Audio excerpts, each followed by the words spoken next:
চুল সোজা করার জন্য অনলাইন থেকে অনেক কিছু অর্ডার দিয়ে নিয়ে আসলাম। এখন খুলে দেখব কী কী। এই যে দারাজ থেকে, আমরা সবসময় দারাজ থেকে নিয়ে থাকি, জিনিসগুলো অনেক ভালো করে।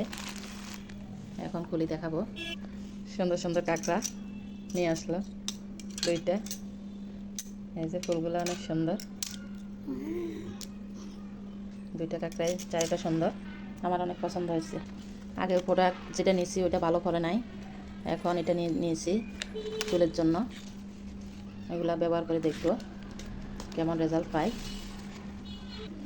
প্যাকেটগুলো অনেক ভালোভাবে পজিশন করে দেওয়া হয়েছে যেন নষ্ট না হয়। এই যে খুললাম, এটা জেল বলা হয়। ব্যবহারের পরে দেখানো হবে। এই কটা নিয়ে আসা, সব কিছু শেয়ার করলাম আপনাদের সাথে। কেমন হলো বলবেন, আর রেজাল্ট পাওয়ার পরে তখন পরবর্তী ভিডিও নিয়ে হাজির হব।